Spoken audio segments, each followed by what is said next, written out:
Japan میں سمندر کے کنارے سے 2-3 میل کے فاصلہ پر ایک بڑا گاؤں تھا۔ اس گاؤں میں بسنے والے سب لوگ بہت خوشحال تھے اور آپس میں نہایت اتفاق اور پیار سے رہتے تھے۔ گاؤں کے درمیان ایک اونچی چٹان تھی۔ اس چٹان پر گاؤں کے بوڑھے نمبردار ہاما گوچی کا مکان تھا۔ ہاما گوچی بہت بوڑھا تھا۔ وہ اپنے گاؤں کے تمام لوگوں کو اپنے بچوں کی طرح جانتا اور ان سے نہایت اچھا برتاؤ کرتا تھا۔ گاؤں کے لوگ بھی بوڑھے نمبردار کی بہت عزت کرتے اور جو حکم وہ دیتا مانتے تھے۔ گاؤں کے تمام لوگ نہایت امن امان سے رہتے تھے۔ ان میں کبھی کوئی لڑائی جھگڑا نہیں ہوتا تھا۔ اگر کبھی کوئی معمولی جھگڑا ہوتا تو بوڑھا نمبردار فوراً صلح صفائی کروا دیتا۔ وہ لوگوں کو آپس میں اتفاق سے رہنے کی برکتیں بتاتا اور ایک دوسرے کا ہمدرد بن کر زندگی گزارنے کی نصیحتیں کرتا۔ بوڑھے نمبردار کی اولاد میں سے کوئی زندہ نہ بچا تھا، صرف ایک پوتا تھا۔ نمبردار کو اس سے بے حد محبت تھی۔ گاؤں کے لوگ بھی نمبردار کے پوتے کو بہت چاہتے تھے کیونکہ وہ نہایت بھولا بھالا اور پیارا بچہ تھا۔ جس طرح ہندوستان میں بسنت کا دن منایا جاتا ہے، اسی طرح اس گاؤں کے لوگ بھی موسم کی تبدیلی پر خوشی کا دن مناتے تھے اور اس دن کو خوشی کا دن کہتے تھے۔ خوشی کے دن گاؤں کے تمام مرد، عورتیں اور بچے اکٹھے ہو کر سمندر کے کنارے جاتے اور دن بھر وہاں کھیل تماشے میں لگے رہتے۔ کچھ سمندر میں نہاتے، کچھ میدان میں طرح طرح کے کھیل کھیلتے۔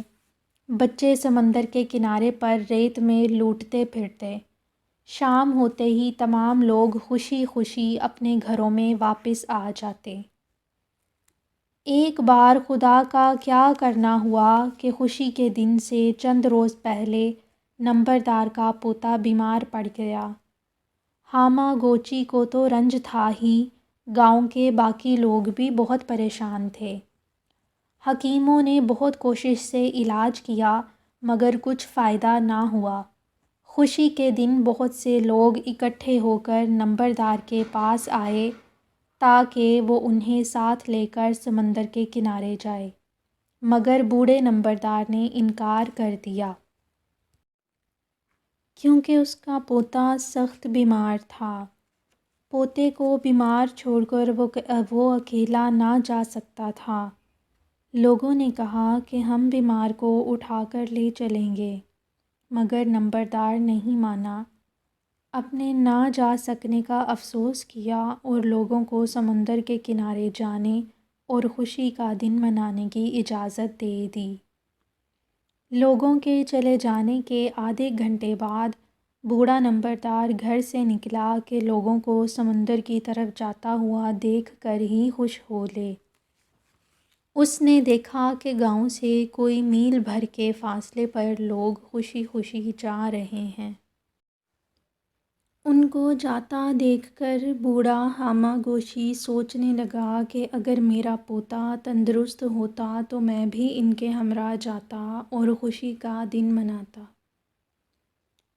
یہی سوچتے سوچتے اس کی نظر سمندر پر جا پڑی، جس کی موجیں کنارے کی طرف بڑھ رہی تھیں۔ اس نے اپنی زندگی میں پہلے جب کبھی سمندر کی لہروں کو اس طرح کنارے کی طرف آتے دیکھا تھا، اس کے بعد طوفان آ جاتا تھا۔ یہ حالت دیکھ کر بوڑھے نمبردار کے ہوش اڑ گئے۔ اس کے گاؤں کے تمام لوگ سمندر کی بڑھتی ہوئی لہروں سے بے خبر سمندر کی طرف جا رہے تھے۔ اسے معلوم ہو رہا تھا کہ تھوڑی دیر میں سمندر کا پانی چڑھ آئے گا اور گاؤں کے تمام لوگ ڈوب کر مر جائیں گے۔ یہ خیال آتے ہی وہ گھبرا گیا اور سوچنے لگا کہ کس طریقے سے گاؤں کے لوگوں کو بچاؤں۔ وقت گزرتا جا رہا تھا۔